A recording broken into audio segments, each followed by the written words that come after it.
the man who built the invasion of Normandy, was handed his one chance to command it, and he gave that chance away by refusing to ask for it. George Marshall, 62 years old, the only 4-star general on active duty in the entire United States Army. For 2.5 years, he'd fought to make the cross-channel invasion real. He argued the president into it. He dragged a doubtful navy along. He wore down the British, and he outlasted Churchill himself. Command of that invasion was the biggest assignment of the war, the one post-history would never forget, and everyone assumed it belonged to him. The president wanted him to have it. So when the president finally asked him, face to face, whether he wanted it, you'd expect one word.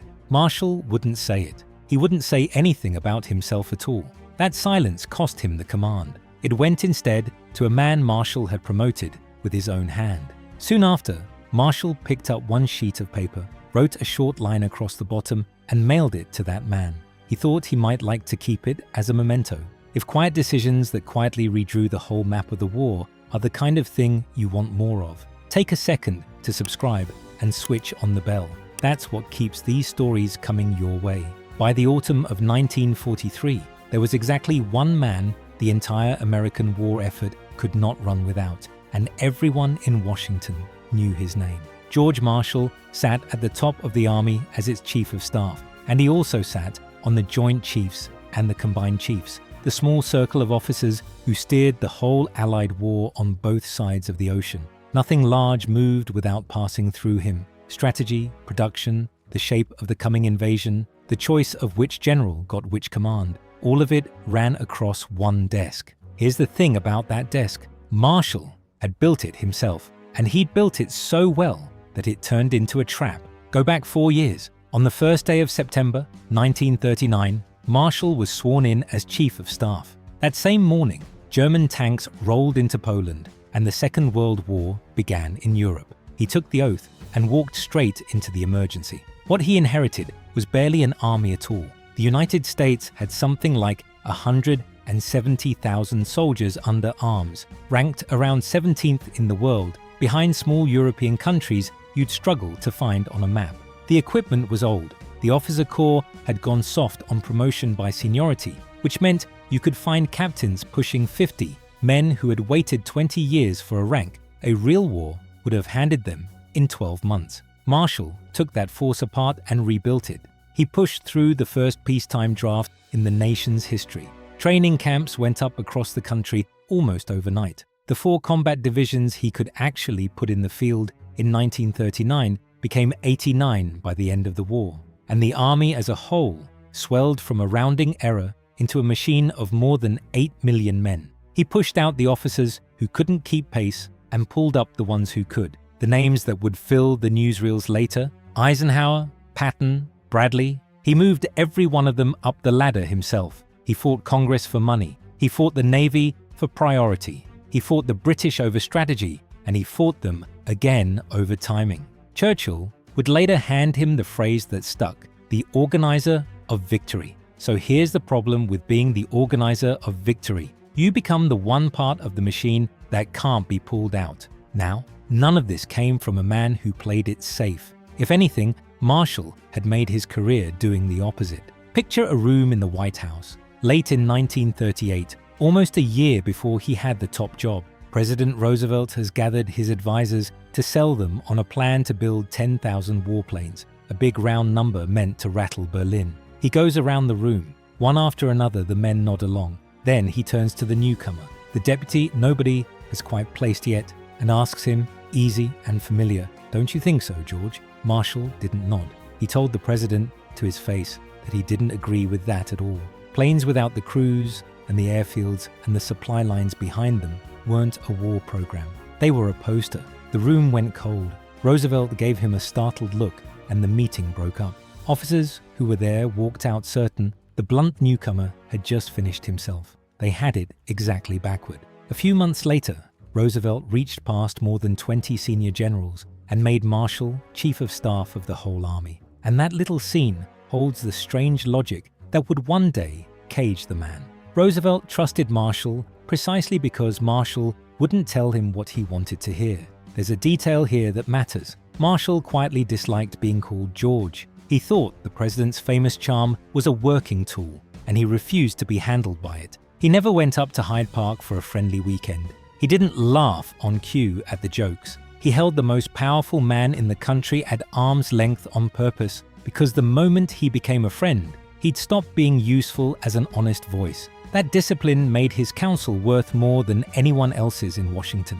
It also tells you something about a man who would rather deny himself than ask for a favor. Remember that. It comes back. Here's what all that irreplaceability was quietly taking off the table. What Marshall actually wanted was the field. He wanted troops. Every professional soldier of his generation measured himself by one thing: whether he had led men in battle. And by that measure, Marshall's record had a hole in it that never closed. In the First War, the one that made reputations for his whole peer group, Marshall had been the planner behind the front. When the American army needed to shift some 600,000 men into position for the largest offensive it had ever attempted in the Meuse-Argonne, it was Marshall who engineered the movement, much of it by night, much of it in secret.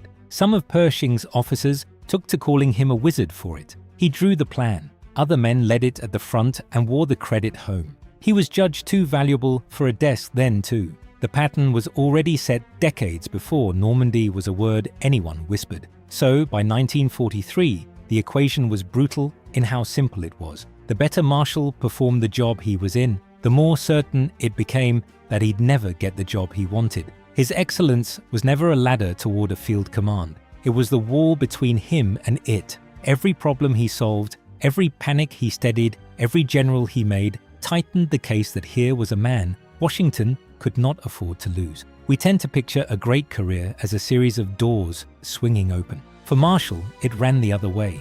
Each thing he did well closed one, and the biggest command of the war was coming.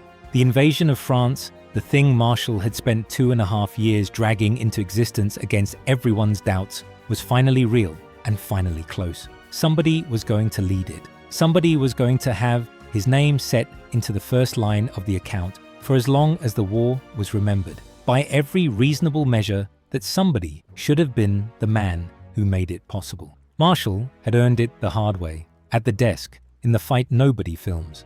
The desk was the cage, and the man who built it was about to find out whether he could ever be let out of it. Think about what the job actually was. The invasion of France would be the largest seaborne assault ever attempted by anyone, anywhere. Thousands of ships, hundreds of thousands of men in the first days, more than 1 million within weeks. The whole free world's hopes riding on a single stretch of coast. Whoever ran it would either become the most famous soldier of the century or carry the worst defeat in American history for the rest of his life. There was no middle result, and the man who took that gamble and won would have his name remembered for as long as people remembered the war at all. By any honest accounting, that man was already chosen, and his name was Marshall. He had written the plan, not a plan, the plan. The strategy every Allied army in Europe was working from was a Marshall document. He'd wanted the cross-channel attack from the very start, pushed to launch it as early as the spring of 1943.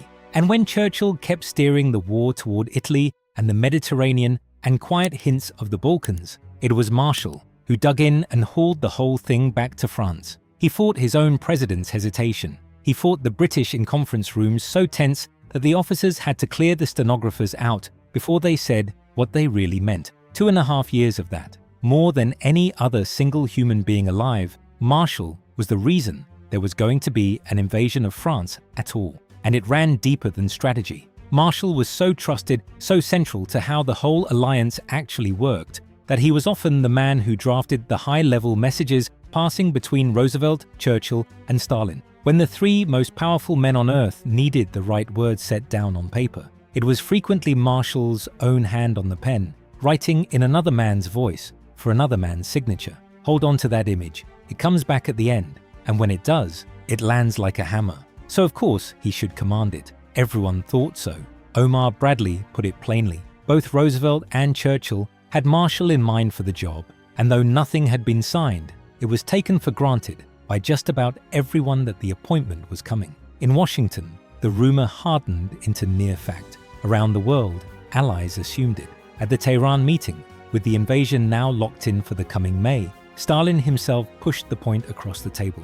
Who was going to command this operation? He wanted a name. He warned, in that flat way of his, that until somebody was actually put in charge, he would not believe any of it was serious. And the Soviet leader took it as given that the answer would be Marshall.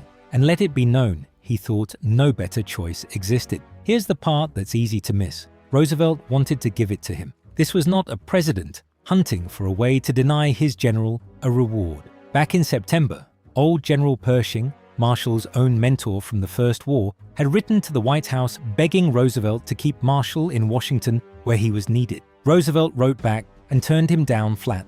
He said it was only fair to give George his chance in the field. Then he put it as plainly as he ever put anything. He wanted Marshall to be the Pershing of the Second World War, and he could not be that if they kept him at a desk. Read that again.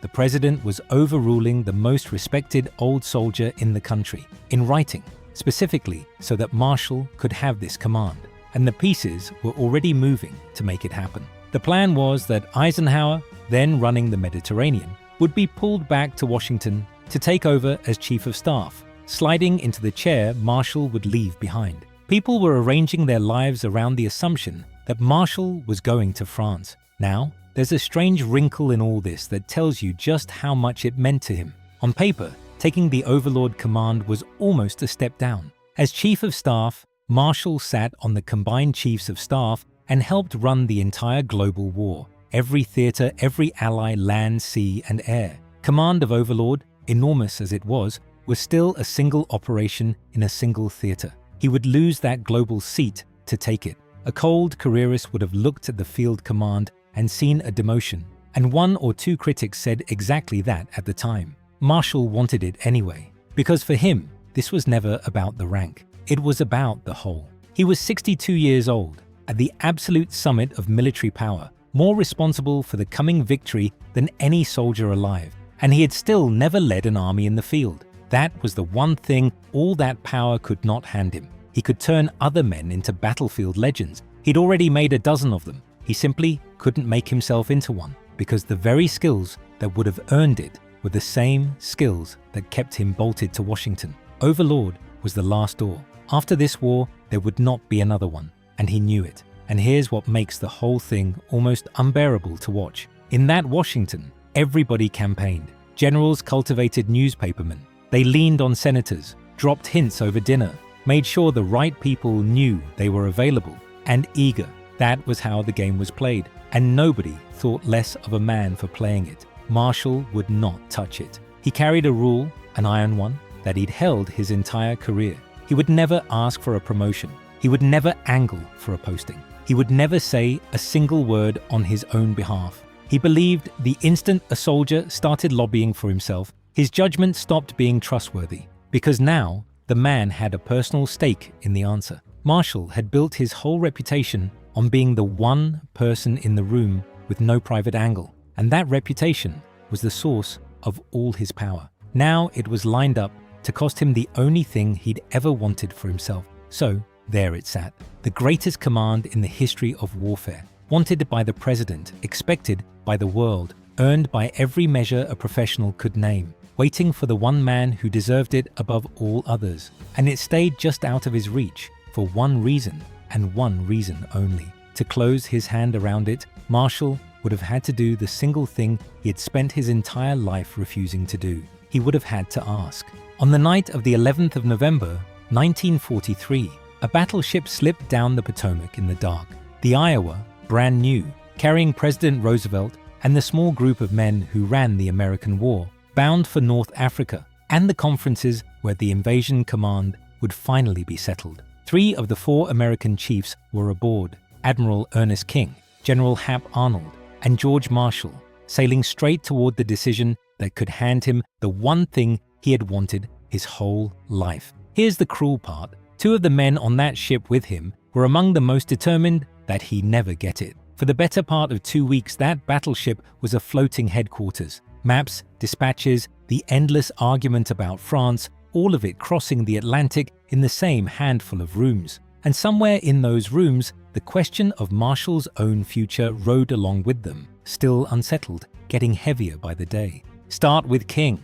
Ernest King ran the Navy, and he was about as warm as a boat anchor. Nobody's idea of a sentimentalist. And King had decided flatly that moving Marshall out of Washington was one of the worst ideas of the entire war. It wasn't personal spite, it was the opposite. King thought Marshall was so good, so central to how the whole thing worked, that pulling him loose would do real damage. "We have the winning combination right here in Washington," King said. "Why break it up? You don't swap horses in the middle of the stream."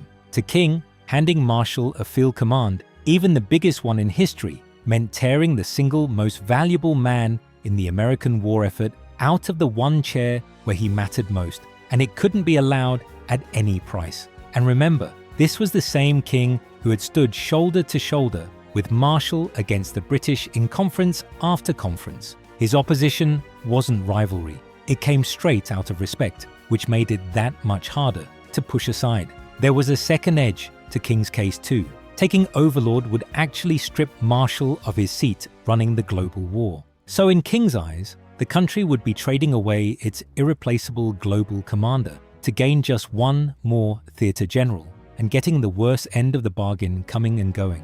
Now think about what that does to a man sitting quietly a few cabins away. The argument against Marshall's dream wasn't that he wasn't good enough, it was that he was too good. Every compliment was another brick in the wall, and King wasn't alone. He was the loudest, but the whole Joint Chiefs had been circling the same conclusion for months. All through the summer of 1943, they had worried, out loud, that making Marshall the Supreme Commander would gut his real job, running the global war, and that this was a price the country simply could not pay. Admiral Leahy, the President's own Chief of Staff, came to it. Hap Arnold, who ran the Air Forces, came to it. One after another, on separate occasions, each of them told Roosevelt the same thing in his own words. Marshall cannot be spared. There's a detail here that sharpens the whole trap. On paper, Leahy was the chairman of the Joint Chiefs, the senior man in the room. But everybody in that room, and the British across the table too, quietly understood that Marshall was the one who actually drove the group. First among equals, they called him the engine. So look at what they were being asked to do. Give Marshall the field command, and you rip the engine out of the very machine that had made that field command possible in the first place. The better Marshall had made the machine run, the more insane it looked to pull him out of it. And the pressure had been building even before the Iowa left the dock. Back in September, Marshall's own mentor from the First War, General Pershing, had written to the White House to fight the idea. To send Marshall off to some tactical command, Pershing warned, no matter how important it looked, would strip the country of exactly the strategic mind it needed most. And he knew of no one anywhere who could replace him at the top. Everywhere Marshall turned, the same verdict, spoken by the people who respected him the most. You are too valuable to let go. Here's the thing they could all point to, and it was true. A case for keeping Marshall in Washington could be made at literally any moment of the war, because there was never a single week when he wasn't holding something critical together. He had just been named Time magazine's Man of the Year for 1943.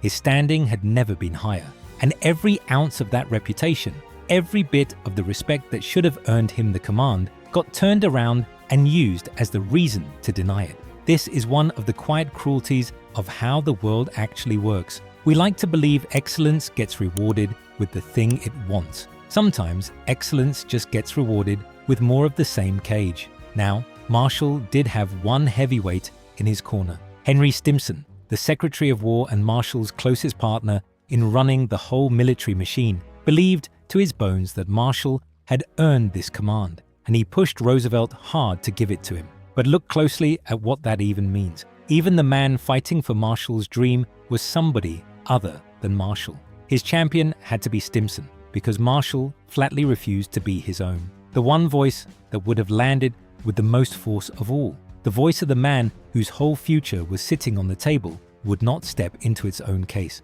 Now stop and notice something about all of these walls. Every single one of them was built out of other men talking. King talked, Leahy talked, Arnold talked, Pershing talked. Even Stimson, his great champion, was out there arguing Marshall's case for him. That whole world ran on men speaking up, making their case, pressing their view, and nobody thought twice about it. And in the middle of all that noise, one man stayed silent. The only person on earth who could have said the single sentence that would have knocked every wall flat. "Mr. President, I want this command," was Marshall himself. And by the iron rule he had lived under for 40 years, he would not say it. He would not say one word for himself. The case against him was loud and crowded. His defense was a silence he had chosen on purpose. You can feel where this is heading. Roosevelt had wanted to reward his best general. Now, day after day, every professional soldier he trusted was telling him the reward would cost the country its keystone.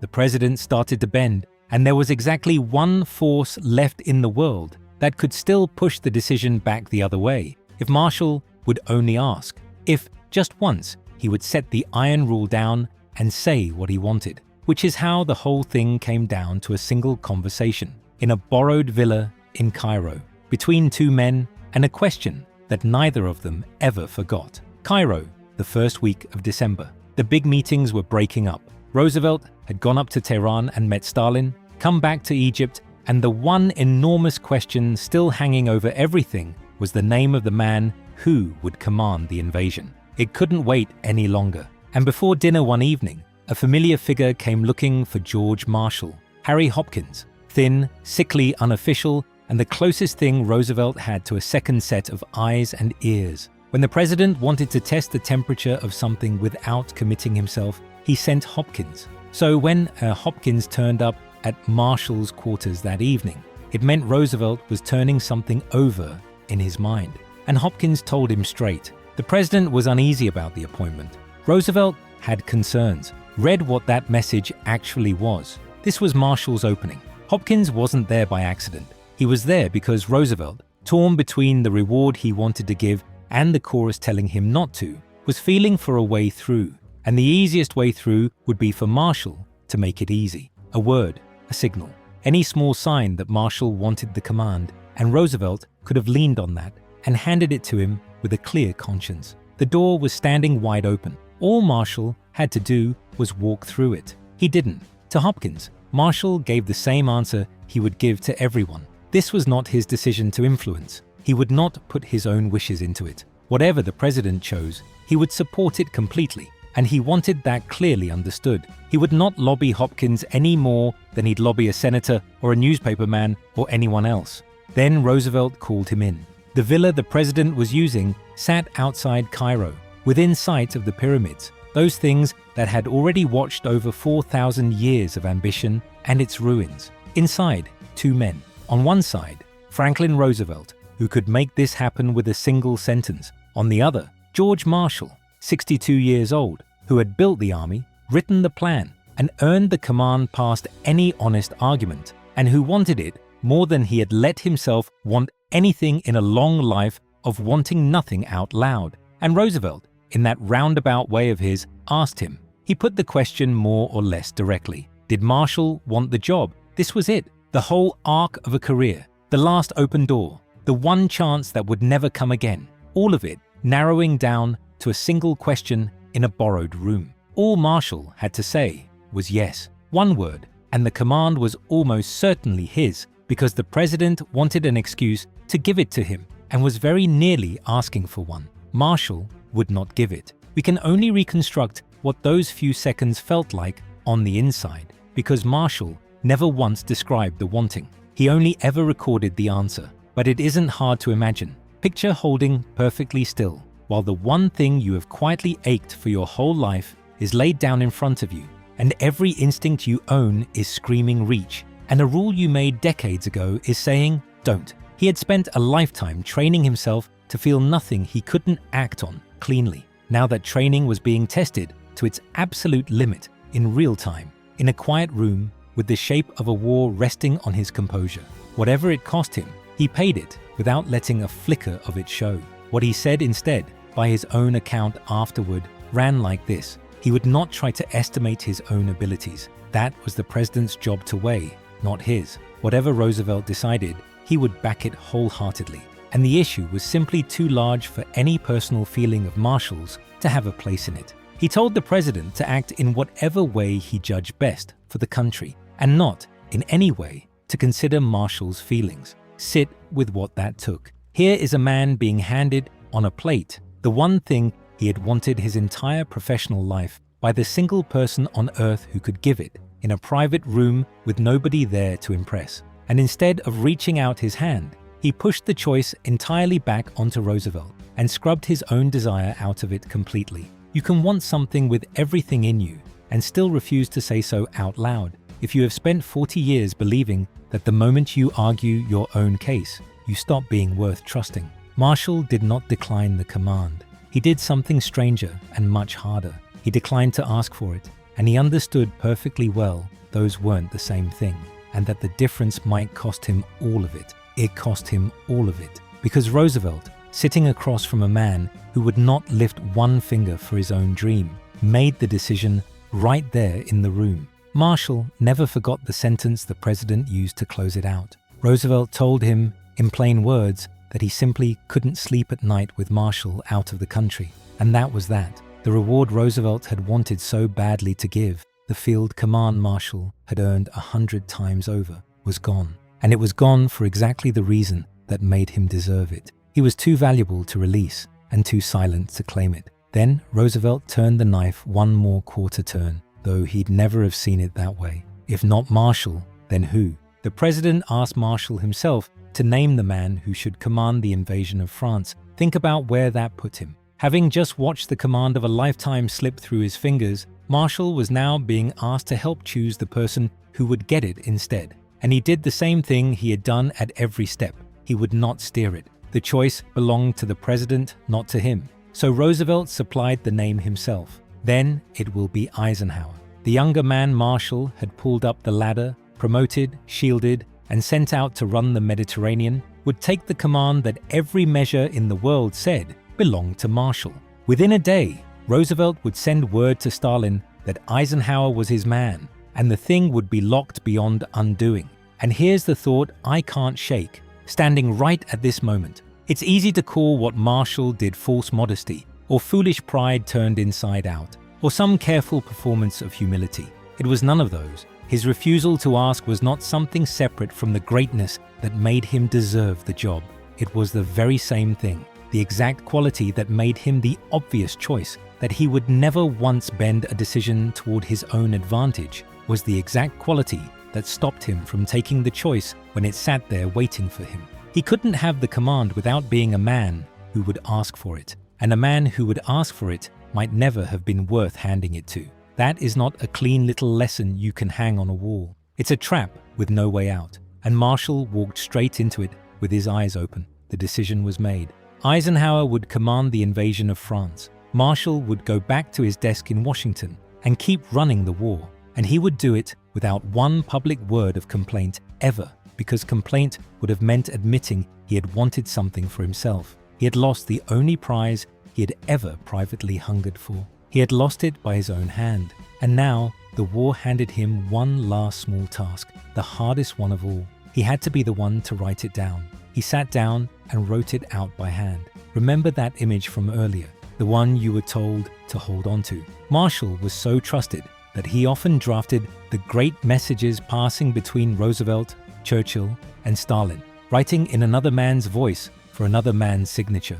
Well, here it comes back. And here's where it lands like a hammer. The cable that had to go to Stalin, telling him the invasion finally had a commander, was written out in George Marshall's own hand, from the president to Marshal Stalin. The appointment of General Eisenhower to command the Overlord operation has been decided upon. Roosevelt signed his name directly underneath. Stop and picture that clearly. The one man on earth who had earned that command above all others, who had wanted it more than he would ever admit to a soul, sat down with a pen and personally wrote out the sentence that gave it to somebody else. Nobody ordered him to. It was simply his function, and he performed it the way he performed everything, cleanly, without a wasted motion, without a single word about himself. The same hand that had drawn up the strategy for the whole invasion now formed the letters that gave it to another man. If his fingers hesitated on the page, no one recorded it, and Marshall would have made very sure no one saw.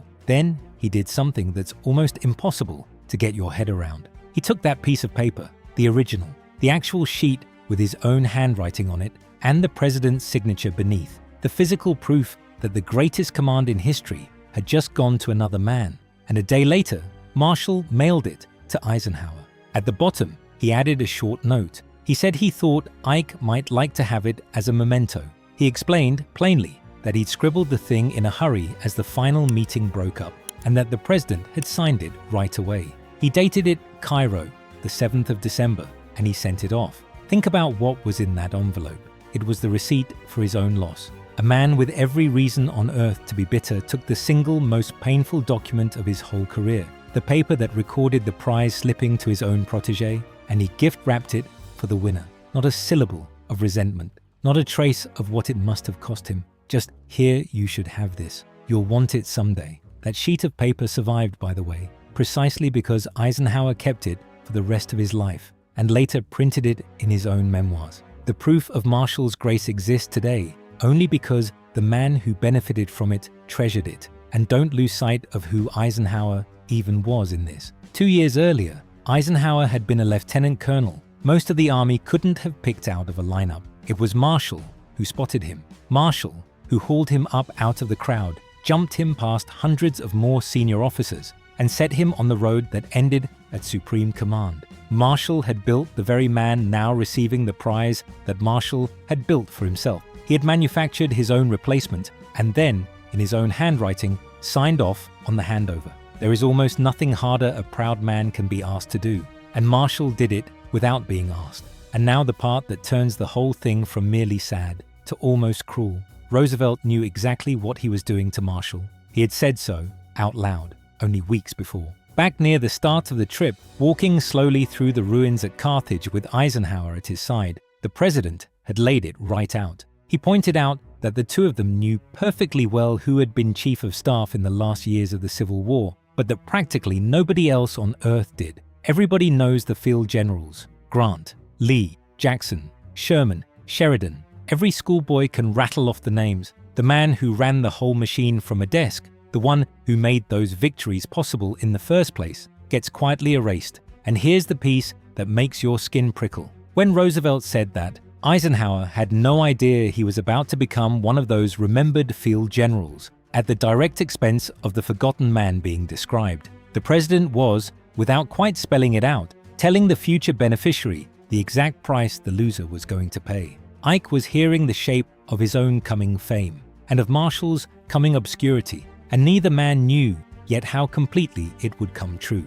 Roosevelt understood the machinery of memory perfectly. He knew the desk is where you win the war and lose your name. He knew that sending Marshall back to Washington was, over the long run, sentencing him to be forgotten, while younger men he had personally made became household legends. And he did it anyway, because the war needed the forgotten man more than it needed to be fair to him. This is the quiet injustice wired into the way we remember wars, and it's worth saying out loud. History keeps the man on the horse and loses the man who built the army the horse belonged to. It remembers the face at the front and forgets the mind at the desk that put the face there. The louder, more visible, more photogenic job collects the immortality. Even when the harder and more decisive work was done, somewhere nobody was ever allowed to point a camera. So Marshall went home. Eisenhower's name would be on the invasion, splashed across every front page on Earth, and then, a decade later, on the door of the White House itself. Marshall's name would be on a hurried note at the bottom of a memo, folded into an envelope, mailed off to the man who got what he had earned. Marshall picked the war back up right where he had set it down, at his desk, and he never said a word. For another year and a half, he ran the largest war effort in the nation's history, all the way to the victory in Europe from that same office. The job that cost him his name was also the job that actually won the thing. He knew it too. That's the one real consolation in any of this. And Marshall never once claimed even that much out loud. On the 6th of June, 1944, the invasion went in. 5 beaches, thousands of ships, the largest seaborne assault ever attempted. The voice that went out over the radio to the soldiers that morning belonged to Dwight Eisenhower. The plan they were carrying out belonged to George Marshall.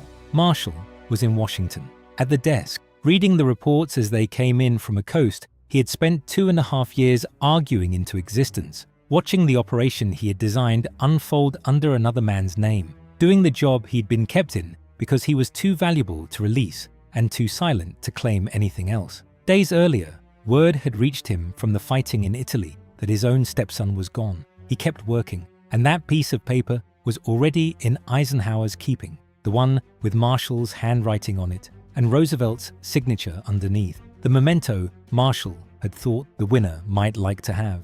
Eisenhower held onto it for the rest of his life. He put it in his memoirs. Of all the documents to come out of that war, the one that survives in the hand of the man who lost the most by it is a short note about a keepsake. Here's what I keep coming back to. We tend to assume a person who truly deserves something will find some way to take it when the moment comes. Marshall proves that wrong. The exact quality that earns a man the prize can be the thing that stops his hand from closing on it, and he can know that and refuse to change and lose the thing anyway. Not because he wanted it less than everyone else, because he had decided a long time before that some rules only count if they cost you. Roosevelt saw the bill coming. He worried out loud that 50 years on, practically nobody would know who George Marshall was, and he was very nearly right. Ask a room full of people today to name the commander of D-Day, and the hands go up instantly. Ask who wrote the plan and built the army that made it possible, and the room goes quiet. Churchill had the measure of it and said so at the time. The Organizer of Victory. It's an accurate title. It has never once sold a movie ticket. Marshall never led troops in battle. Not in the First War, not in the Second, not once in 45 years in uniform. The one soldier most responsible for the victory in Europe finished his career without a single day of field command to his name. And he ended it exactly where he had started, at a desk, holding the machine together. What did come to him came later, and it came from the same place everything else did. In 1947, he stood up and proposed the program that rebuilt a wrecked continent. It carried his name because other people put it there, not because he asked. 6 years after that, they gave him the Nobel Peace Prize, the only professional soldier in history ever to receive it. Not for a beach, not for a breakthrough, not for anything he ever commanded in the field. For the work he did at the desk he was never allowed to leave.